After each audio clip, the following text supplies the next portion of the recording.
Welcome to IndoctriNation, a weekly conversation series about protecting yourself from systems of control. I'm your host, Rachel Bernstein.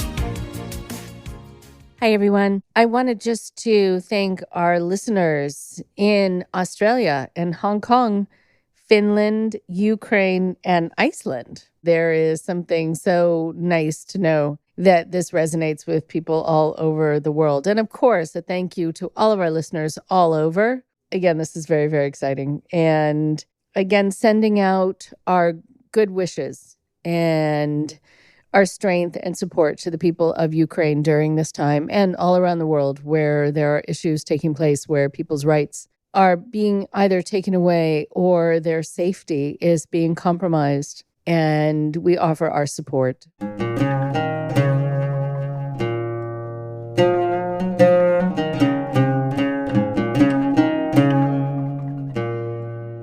And for today, we have Daniel and Felicia, who have come back on our show for part 2 of their 2-part conversation. It's hard to have a conversation with Daniel and Felicia that has to end at some point. There's so much to this story. There's so much that's taken place. And I have a feeling, too, that there are going to be so many times that people are going to be telling their story just as Daniel and Felicia do, where they say, this is actually making more sense as I'm learning more, as I'm having more of an understanding of how this control takes place, but there's still some things left as unknowns. There are things that our brain unfortunately does where we make sense of things.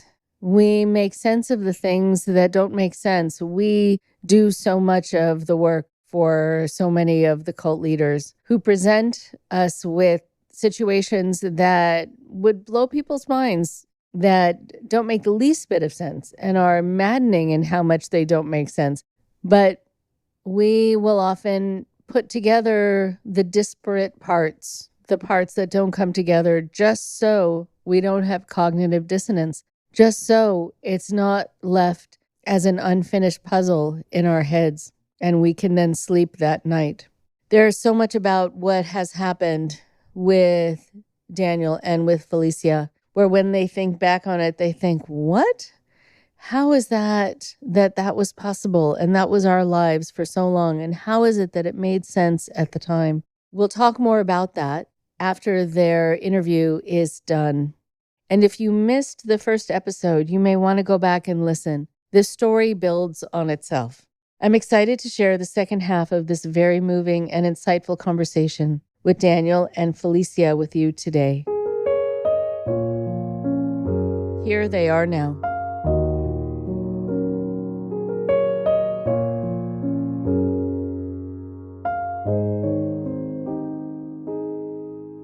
The idea that you had to go get makeup to cover the bruises and you couldn't tell people there why your face was this way and why you needed makeup.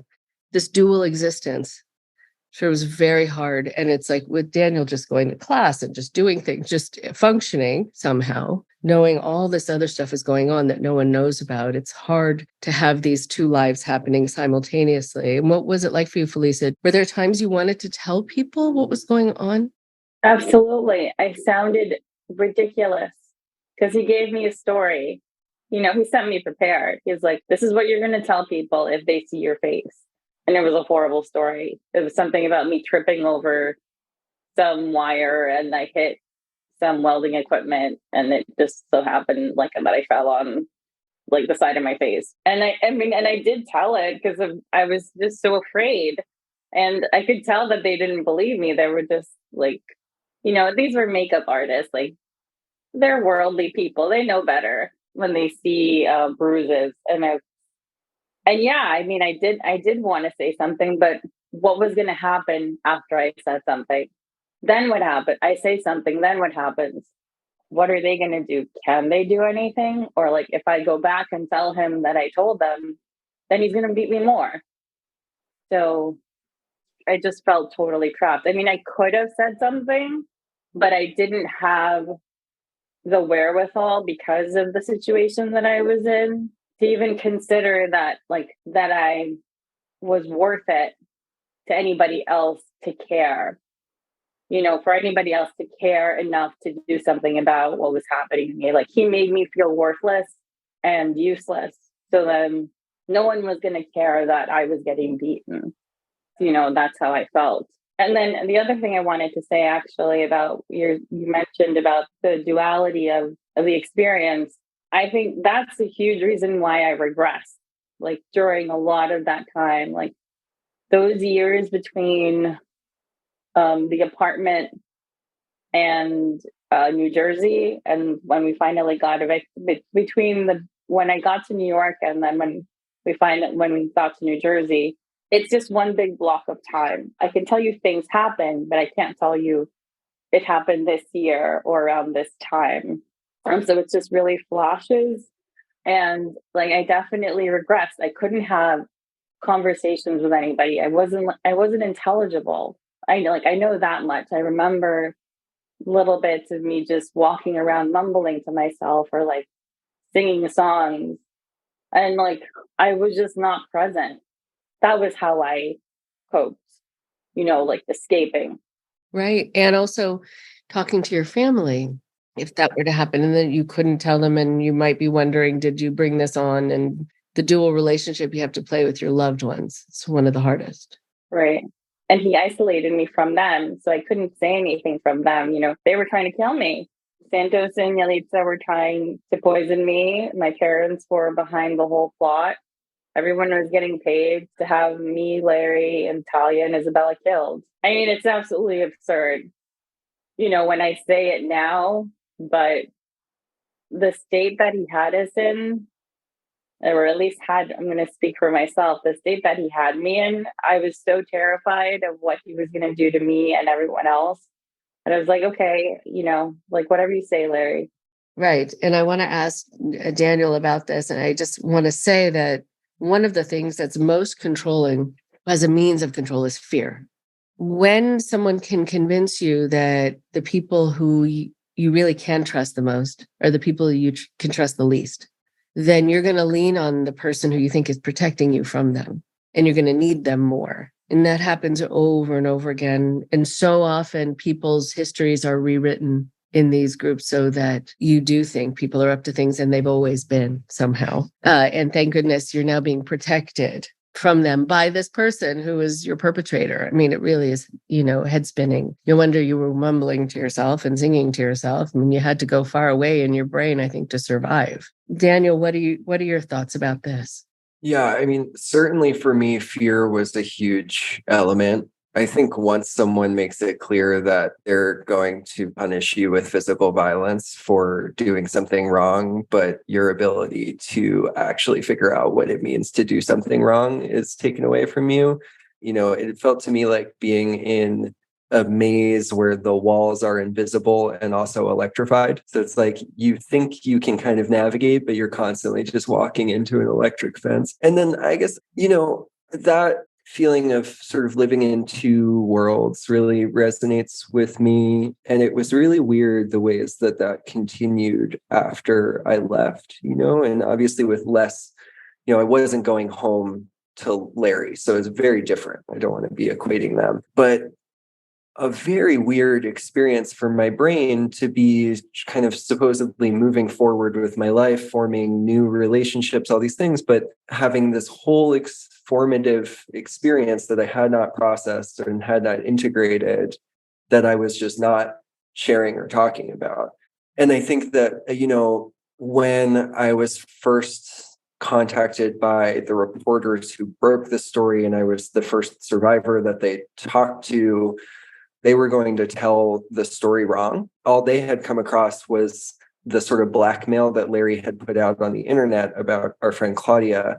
And they thought they were telling a story about a girl at Sarah Lawrence who had poisoned people. And I thought that if my friends were going to exit, it's hard enough to bring these two worlds together. But if the outside world believes the narrative that your abuser has been telling, then there isn't a world to bring together. It's just they're the same, so you would just be exiting back into the abuse. That was why it felt like there was this onus on me to set the record straight. And that kind of is really the only reason I wrote my book at all, because there were all these people who, after that story came out, were ready, willing, and able to tell whatever horror story version of this they could without any input from the survivors, and everyone was still inside. So it was just about like just trying to make sure it was told accurately, because I was just trying to empathize with my friends who were still in, and knew that if I was still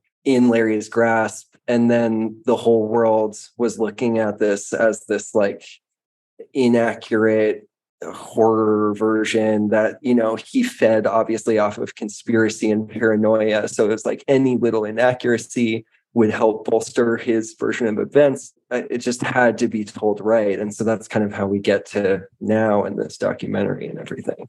Right. And it's so important. And it's so hard to figure out a way to have it be understood when you're still trying to figure out how it all happened. I mean, how do you put words to it, right? I mean, it really is a very difficult thing to do. I think it's very important to know about what happened, and so that you can say, that's that.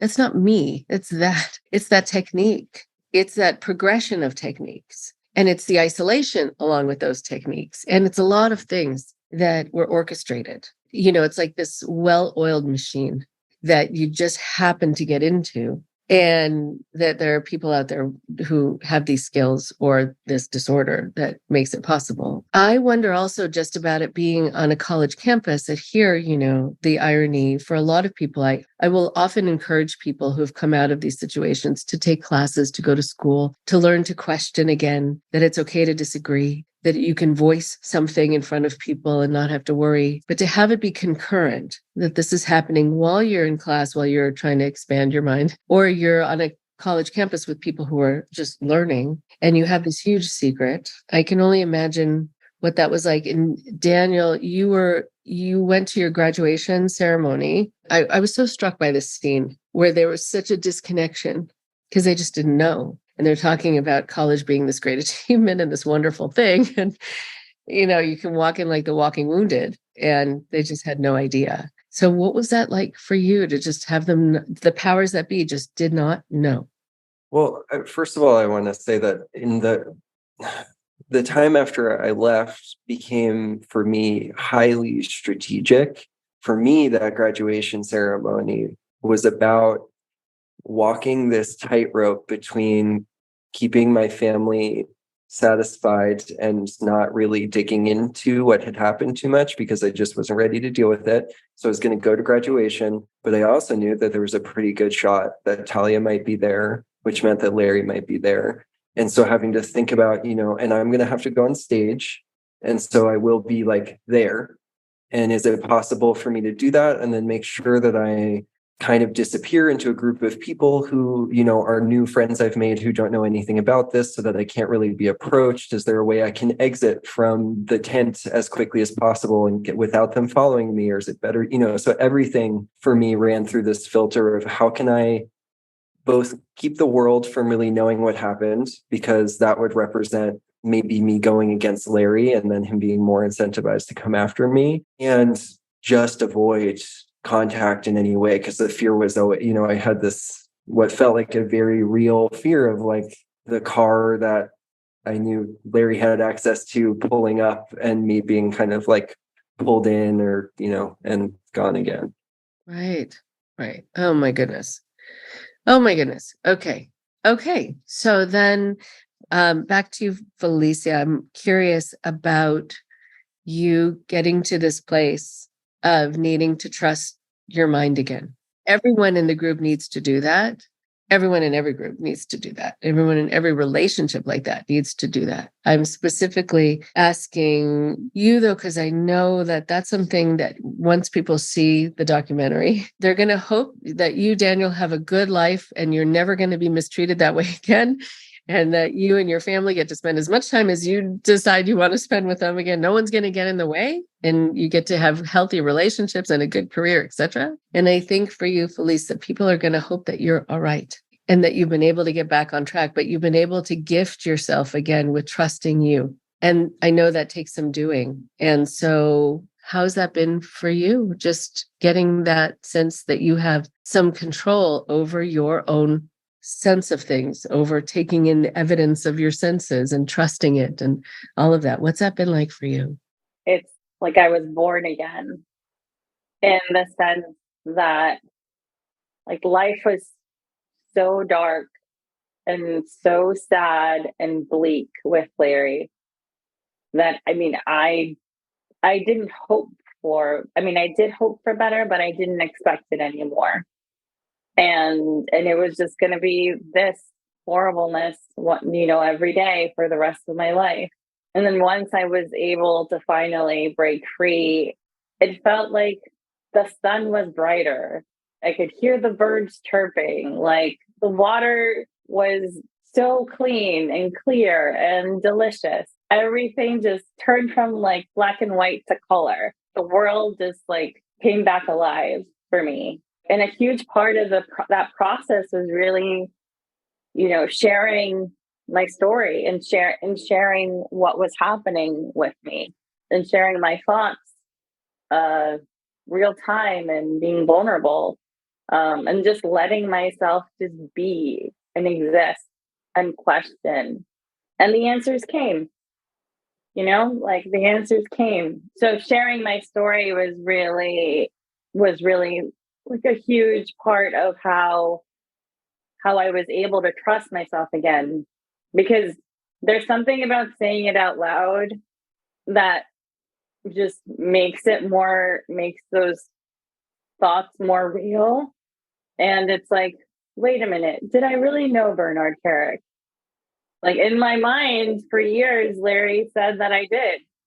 Right. So then someone asked me and I said, of course I knew Bernard Kerik, but then I said it out loud and Zach leaves. And then I'm like, wait a minute, I did not know that man. I never knew Bernard Kerik.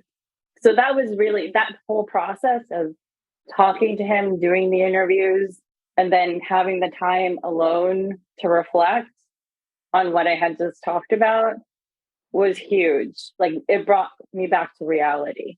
It was very powerful in like bridging my consciousness from pre-Larry to the present.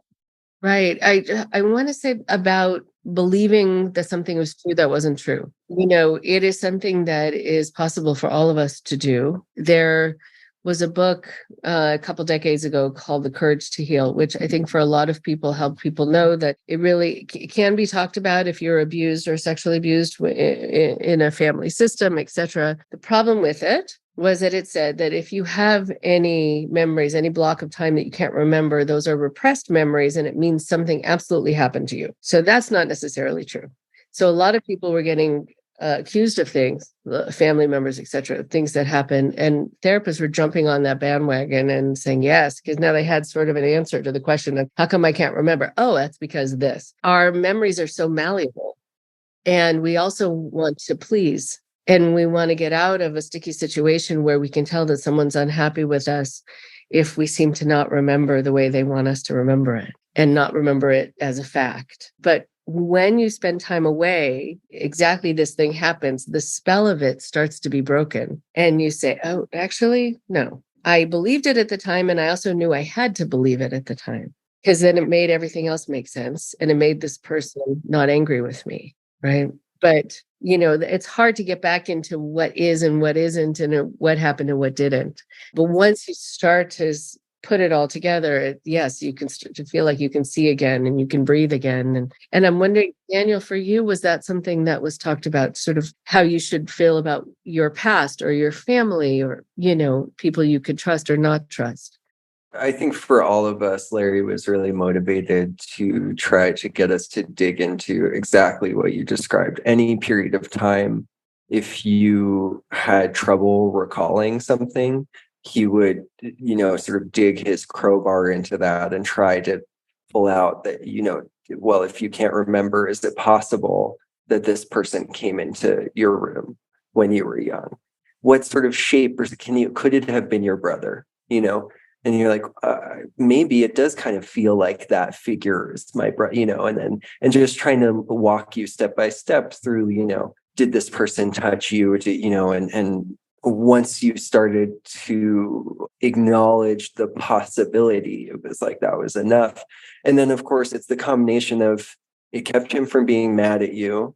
And we were rewarded if you had like a revelation, or a breakthrough or whatever. If you realize this thing, there was the specter of punishment because all these interrogation or like kind of pseudo therapy sessions would begin with being accused of somehow sabotaging Larry. So, you knew that there was the threat of punishment, and often that was happening throughout the questioning.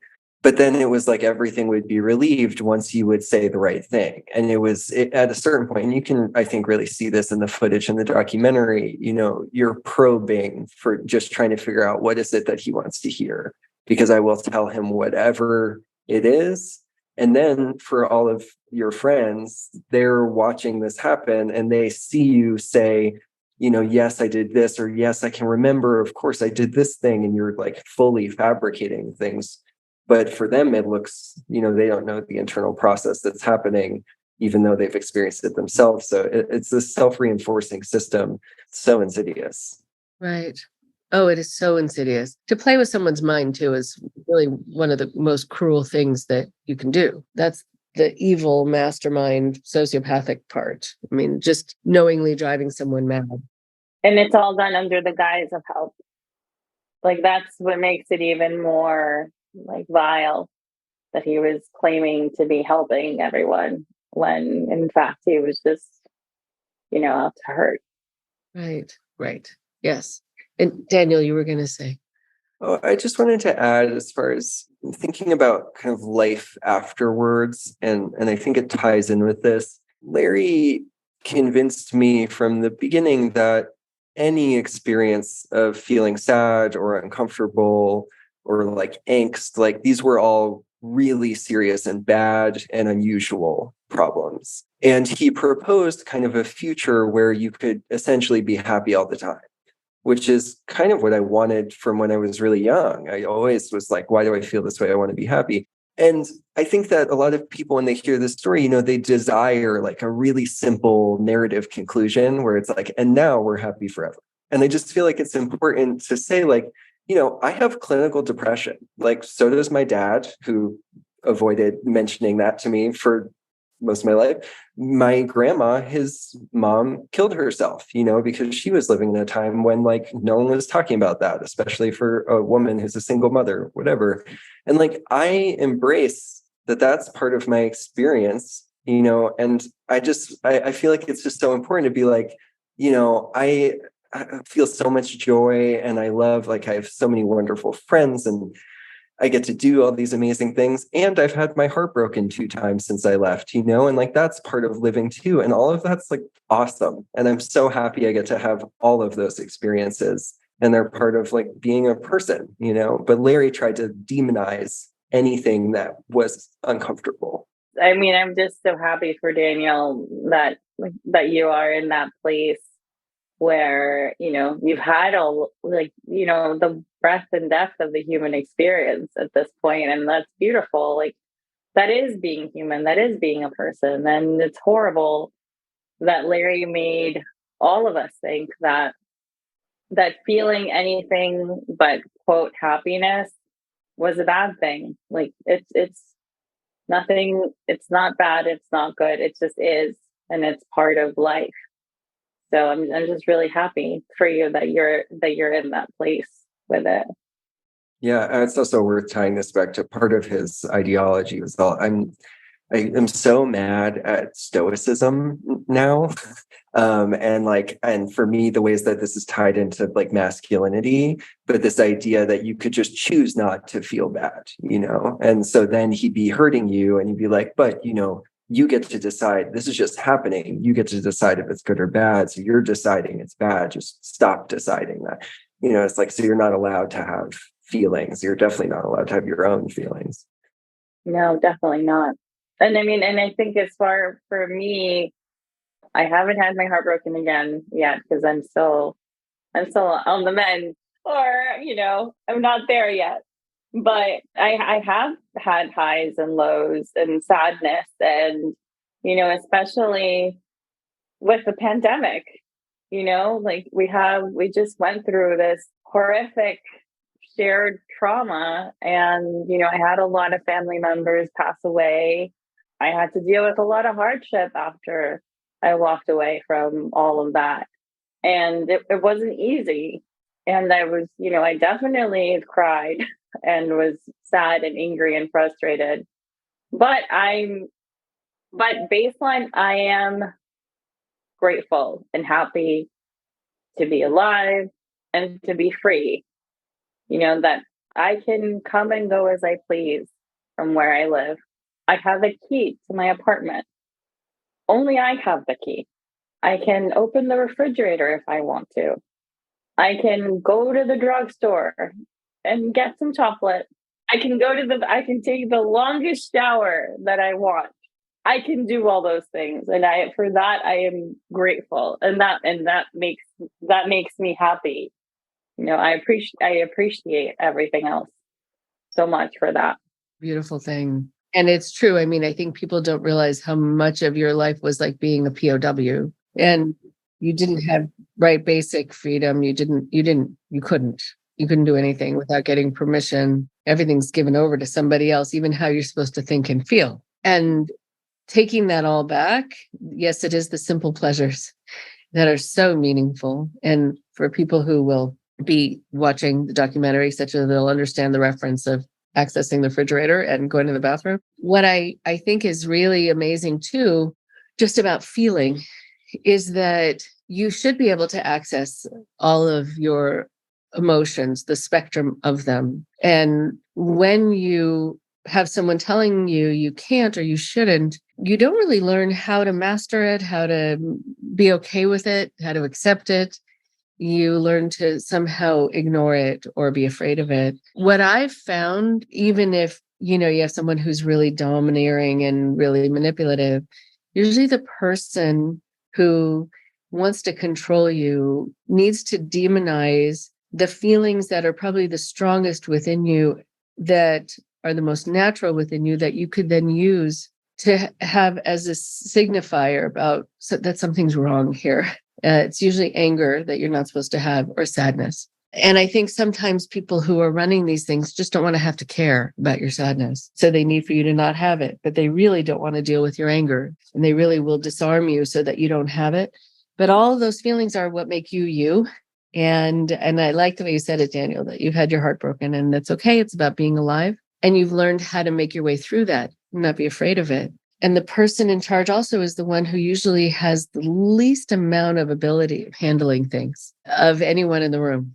And they also usually have the fewest amount of actual ability to be in the world, kind of succeed in the wild, which you find out, I think, later on too, because they don't have a day job usually. They just have the power that they've taken away from other people and situations they've orchestrated. But besides that, left to their own devices, I don't think they'd achieve anything close to what both of you would achieve in this world. What do you think about that as you think about him?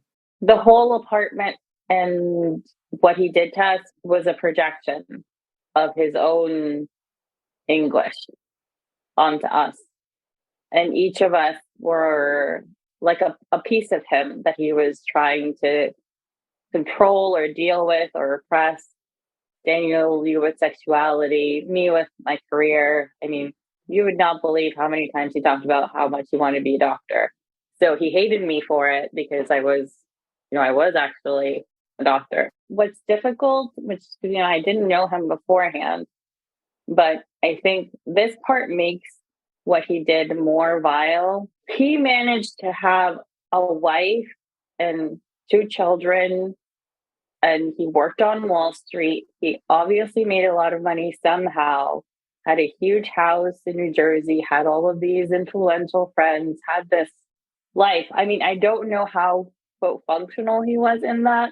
He passed for normal. And then he gets out of jail. So then, he was able to be a functional person. And he knew what to do to pass, with the rest of us. But then he somehow, I don't know what happened, that then makes him just turn, I guess, all of whatever is wrong with him all onto us. And then it becomes this nightmare that we lived.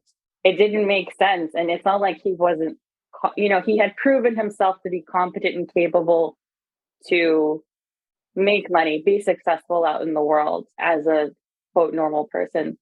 But then somehow with us, I don't know what happened, but then, it turned into this. I'm still trying to like work through that part of like understanding him. It makes it more ugly because he knew better. And then he turned around and got out of jail and just like unleashed like evil on everyone. Yeah, exactly. Daniel, what do you think? So I was working pretty closely with Zach throughout the process of, the research and everything throughout this documentary. And so, I really appreciated that the focus was very much on the survivors and not on Larry. But that being said, I heard some of the things that they were turning up about his past. And I think that unsurprisingly, a lot of those things that looked like him functioning in the world were a facade. And and you kind of referenced this conceptually earlier, Rachel, but I think he was trying out versions of this at different scales earlier in his life before he met his family and this kind of, he owned a club, and some of the things that they did, it's like the 80s, and the things that these men did that he could get other men to do were pretty horrifying. There's something about like a sort of a viewing room where they were like, would watch people do like sex acts. It's pretty horrifying.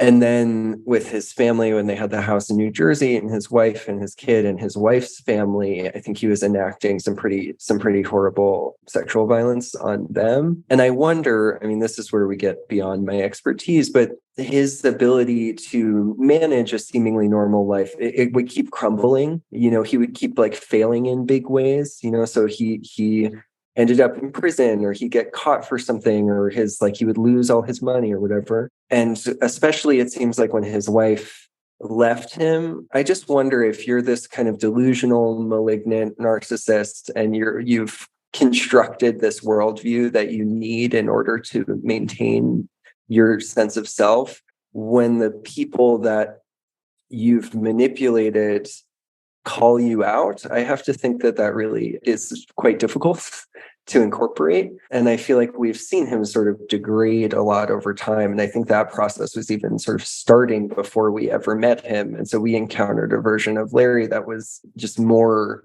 twisted and trying harder to survive in a more broken way. What I think is so interesting, going back to something that was mentioned at the beginning about how he just started to fall apart. That's often what happens when somebody can't keep getting away with something. And this is the only trick they have.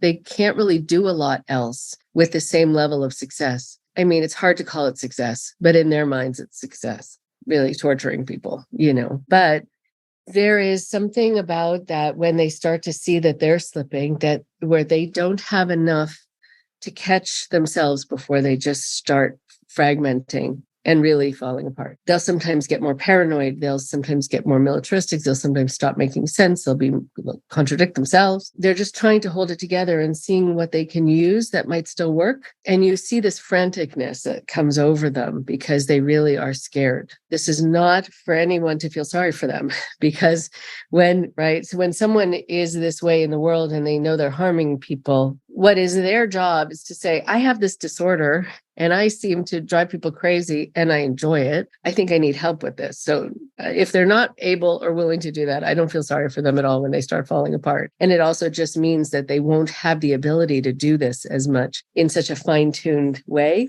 And I'm happy to see it happen.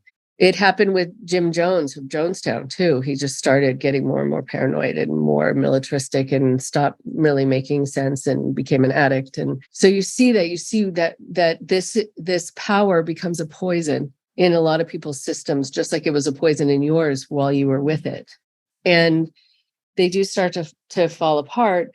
And then you feel like, oh, now I can breathe a little, like they're busy in their own heads and doing okay, now I get to actually free myself of this. They're not even sort of watching me so much anymore. They're too consumed with something else, which can feel actually really, really nice. I'm curious about his daughter, because I would love to know more about how she's doing and just being his child, what that's been like. And if any of you have information. Zach, the director, his power that was so impressive is his ability to get a conversation with people. It's really wild. I never thought that anyone would be able to talk to Felicia Santos to Larry. That was like a fantasy for years for me. And he seemed to have little to no problem. And he managed that with me in the first place as well. So he did manage to kind of strike up a relationship with Talia, and they, would have phone calls. She never wanted to participate in the documentary. She's in a maybe kind of tenuous legal position. She's been named a co-conspirator. So, I don't know a lot about where she's at beyond that. I think she's working as a paralegal. I think the way that Zach, I don't want to mischaracterize it, but the way that he had described it is, it's kind of like she was avoiding all of the news around this, but she has started to see maybe that her dad was a bad guy, so that's wild to me. Like, her whole life was about defending him. So I don't know how, and she witnessed a lot of these things that happened.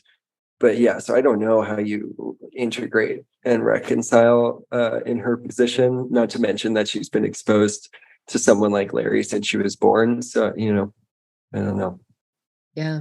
Yeah. Okay. Thank you for that. So there are so many things that you can say through social media, through the documentary, writing books, etc. And there are always things that have been left unsaid, unspoken still. And I want to give you each a chance, if there's a message that you want to be able to get out, even a message for each other, but just something you haven't yet had a chance to say that helps people understand what you've been through, or things that you want to be able to express to this other person who you've been in the trenches with. I mean, both of you will be, forever connected. So I'm opening the floor to both of you as we finish up. So what do you think? You can take it away, Daniel. It's hard because there are so many things that I want to say. And part of the challenge of an experience like this is that it's so, that documentary compresses a decade into 3 hours, and not just any decade, but a decade where almost 24 hours a day we were having these interactions, and for me, only a few years, to be clear.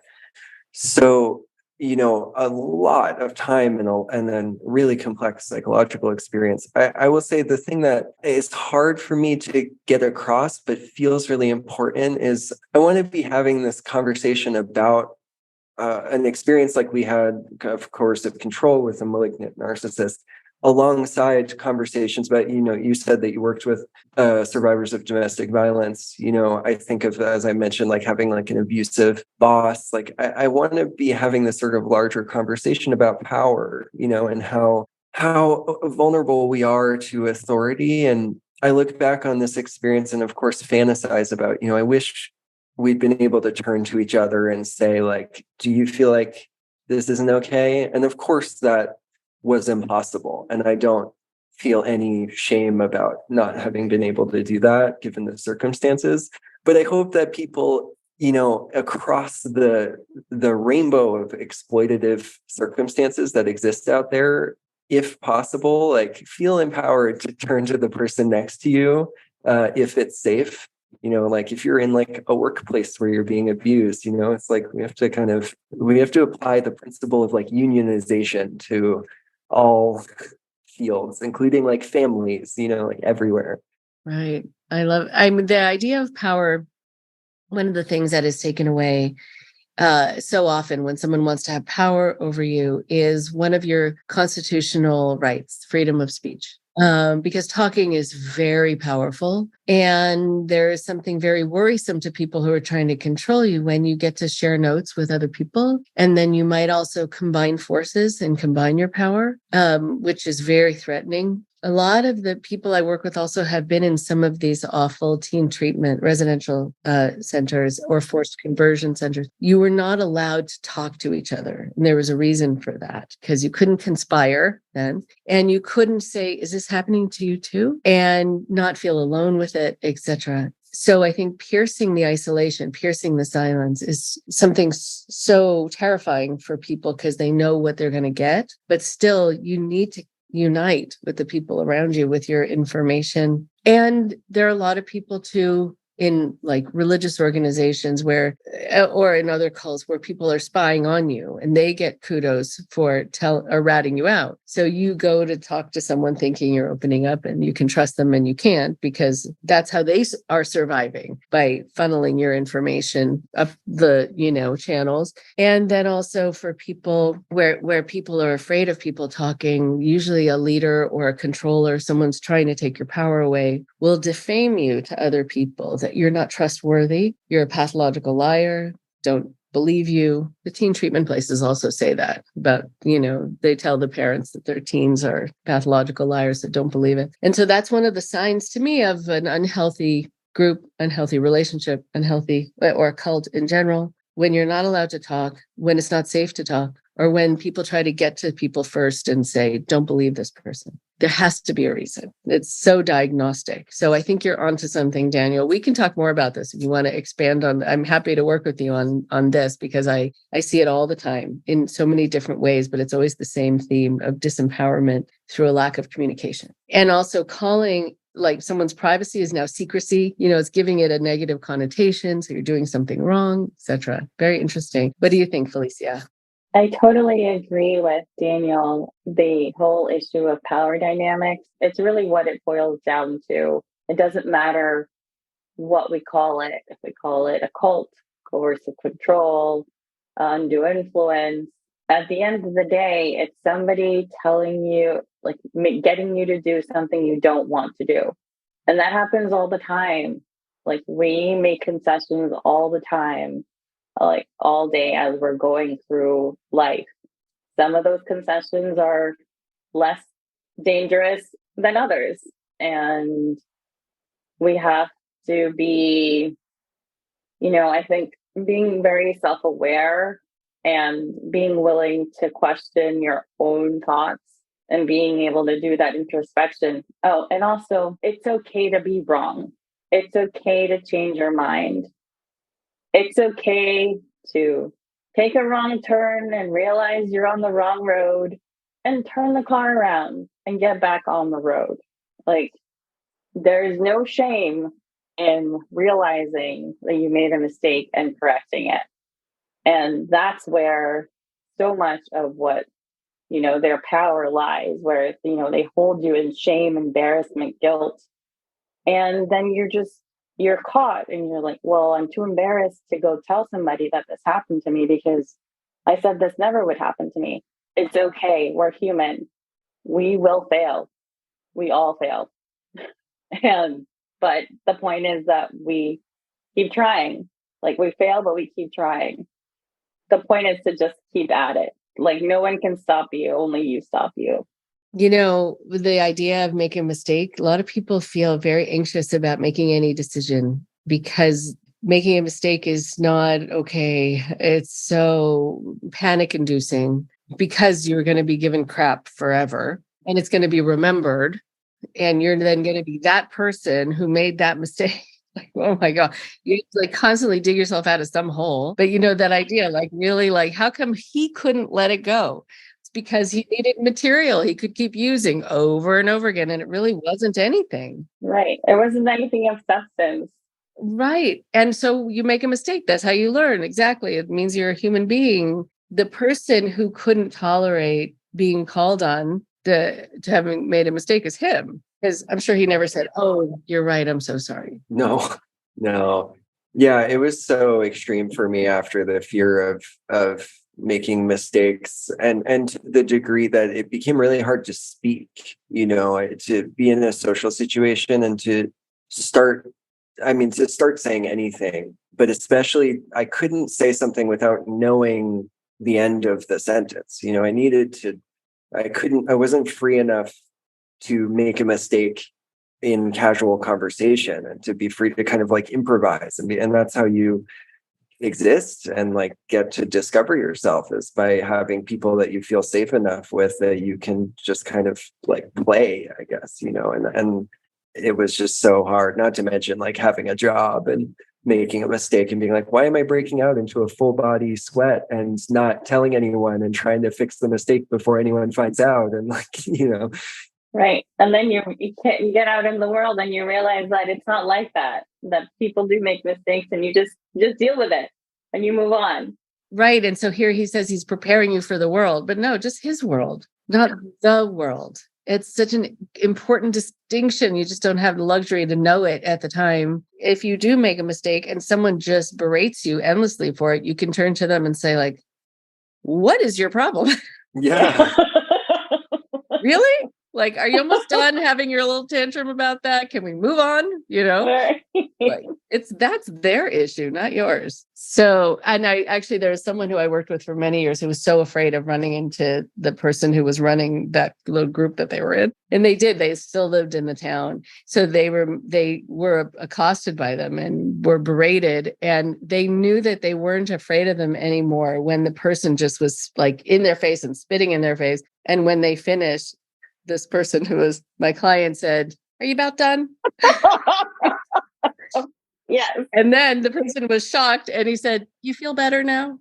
And he just walked away. He's like, woo! He was like, free, like, glad you were able to get that off your chest. Anyway, I'm going to go over that, bye-bye. Yeah. Of course, his heart was racing a little bit. He was sort of thinking, if that happened, what do I want to say? But how do I want to show this person they don't have power over me? Because the only power they had before was the power they intimidated from me. And that's not real power in the world. That's why these people usually can't function without doing this. They don't know how to actually exist in the world without it. It's like they're air. It's like they're like parasitic people. Anyway, thank you so much to both of you for your wisdom on this and for being willing to share this for yourself, for your own healing, but also because it does such an amazing job for education and for prevention and for people to know this can happen in so many different places, that you don't have to go to a mountaintop or an ashram or wherever is sort of that stereotype. And you can be in a dorm, you could be wherever. This is about the nature of the power differential, of the relationship, and that can exist anywhere. So thank you so much for clarifying that for us. And I wish you the best of everything. And I hope to be able to talk to you again. Thank you. Thank you. Thank you. Thank you so much. I really appreciate it. This is great.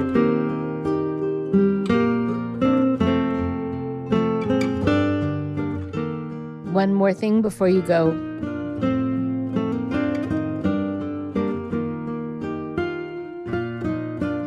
Thank you so much to Felicia and to Daniel.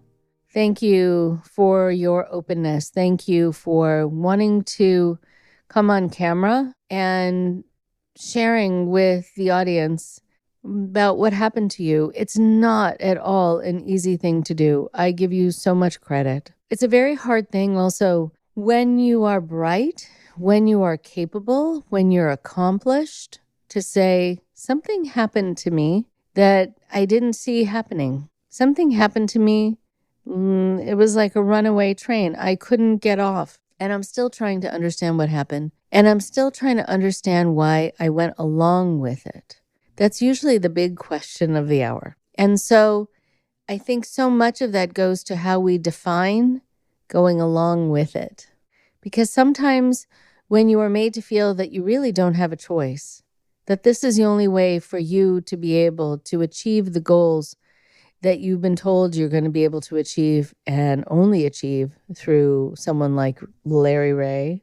And when you're told that these are things that are being given to you to test you, to see your resolve, to see your strength, to see what you're made of, you can sometimes stay in something because you want to prove something about yourself. And that's where your friends are. And it's where your friends are being treated and mistreated, and you don't want to abandon them. And you also don't want to seem like a quitter. You want to show that you are committed to whatever it is that you've been told you're supposed to be committed to, and that you're not someone who is too weak for that. You're not someone who's going to stop in the middle. You also have potentially seen how people were treated when they did quit or when they did question, when they did stop in the middle, and you don't want to be that person. There are so many reasons people stay, but there's so many reasons too that people don't see what's happening in front of them and see it often after they've left. They see it often when they watch video or they hear audio of themselves and they think, what was that? And at the time, that seemed to make sense. It doesn't make sense anymore now that I'm listening to it or now that I'm watching it. And look at how unhappy I looked. And look at how lost I looked when I felt like I was doing something that was of the utmost importance. But now I realize it wasn't at all.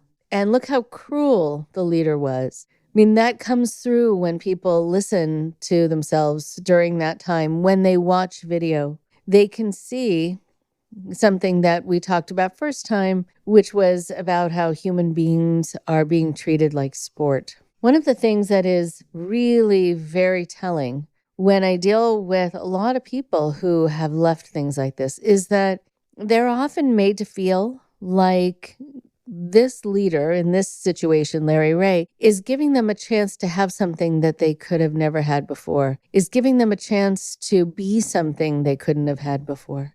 And when you have that situation, you have people then who will be waiting, who'll be waiting for that to happen. It's like when Felicia was talking about how Larry Ray just kept sort of hanging this thing over their head, which was that if you just do what I say, basically, if you follow me, your life will be able to get back on track, be able to be back to normal. You'll be able to go back to the life that you had. You'll be able to go back to following this wonderful path and being a doctor, etc. And a conversation we had about it during the interview is something that I wanted to talk a little bit more about now. When you don't realize that the person with you is the one who has taken something away, but they just stress that they're able to give you something or give you something back, you might see them as benevolent. You might see them as a ticket to having a good life. You might forget, you might not notice that they're the ones who have taken it away from you. It shouldn't be that Felicia or anyone needed to get back to anything. She already had it. Who took it away? And why was it taken away? And why is that not noticed?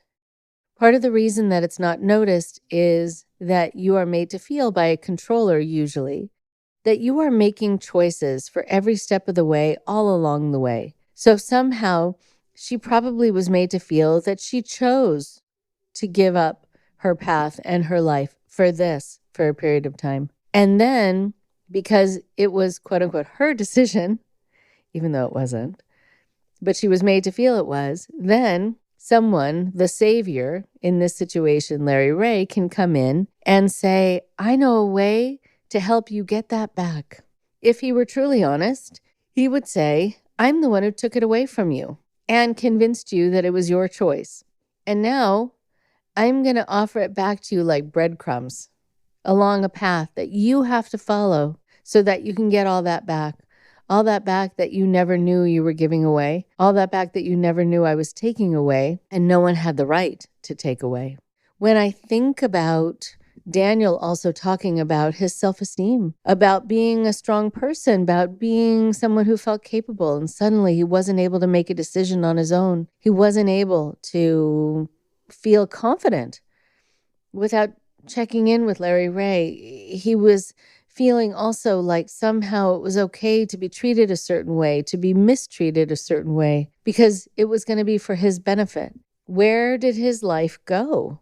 And along the way, I'm sure he was made to feel that he was choosing to go along this path, which was going to make him feel very much derailed, and that Larry was his ticket back on track, not being open about the fact that he's the one that took him off course to begin with. I hear a lot about people who will say to me, even after leaving something like this, but I gave my consent. I gave my permission. And so part of the reason people feel that way is because they give permission and they give their consent when they're asked. Is this something that you want to be able to do? Do you want your life to be better? Do you want to learn things that are going to help you for the rest of your life? Well, very few people are going to say no to that. So they think they've given their consent. They think it was their choice. They think they're being given an opportunity, unlike any before. But people also give their consent for something that is presented a certain way that is never presented completely honestly. When it's offered with a whole bunch of deception, and there's lying by omission and lying by commission. So some information is just told that's absolutely false, and other information is purposely left out. You can give your consent for things when you only know a little tiny bit of the actual information about what the true intention is for you and what you're going to be giving up and what is going to be done to you and what kind of shape you're going to be in when you say, this is the direction I want to go in and I want to trust this person, this Larry Ray person. But people also will say that they gave their consent when they were set up in a situation that was a no-win, where it was either that they had to make a decision to do something that felt very uncomfortable or go back into the world, which they've already now started being convinced was a waste of time for them, or was a world that didn't appreciate them, or was filled with people they could never trust. Just really not a good place. And so based on the amount of conditioning they've had to really see things differently, they think the only choice that's left for them to give their quote-unquote consent to is a choice away from the life that they knew and towards this life that their controller is giving them. So they should feel lucky to be able to be given this option because the other one is not good anymore and is not safe anymore. And so when you're caught in what we call a false dilemma, you can feel like you're making the better decision, but really you're just being convinced to make a decision that works for the person who's making you make that decision. It never works for you. It'll always be in their best interest. So if you ever find yourself caught in a situation where you feel like you have to make a decision and it doesn't feel quite right, and you're being told this is the best decision for you and this is really the best thing ever, I want you to take a moment and I want you to think, how does this fit into my life? Or am I going to have to leave my life in order to have this other existence? And I want you to ask yourself, how does this work for me in the long run? How does it even work for me in the short run? And how much does it benefit the person who's putting me in this situation? And sometimes you'll know based on looking at the people around you. Do they seem happier? Do they seem in a better space emotionally? Do they seem further along with their goals? Often not. They are further along in supplying what the leader wants them to supply: devotion, free labor, drama, because usually leaders like this love drama. But really, what are you getting from it? Take a moment and take stock. What are you getting from it? What are the people around you actually getting from it? And are they looking exhausted while the leader's looking great and happy and well-fed and well-rested, or at least more than you? That will mean that the situation itself is built to serve the leader and not the people following the leader. Notice the evidence around you. Take it in. See how exhausted everyone looks except for the leader. Notice why that might be. Even if you don't have an answer, at least just notice it. Take in the evidence of your senses, as Dr. Margaret Singer used to say. It is an important thing to do, and especially during a time that you are being taught to not follow your instincts, to not really trust the evidence of your senses.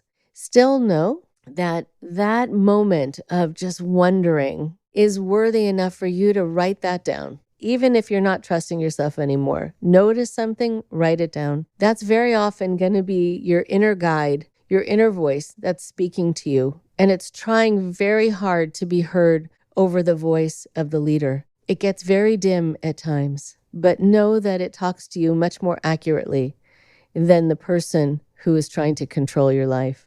I wish you well. And I wish Felicia and Daniel and all others who are involved in that group and all other groups a time of healing and good health and safety out there. Take good care. Talk to you next week. Thank you very much for listening.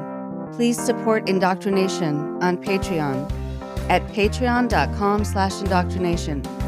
Be sure to give us a follow on our social media. Find us on Facebook and Instagram using @IndoctriNation Podcast. And for Twitter, find us at @_indoctrination. We love hearing from you too. So send us an email at indoctrinationshow@gmail.com. And for more updates on the show, visit our website at www.podpage.com/indoctrination.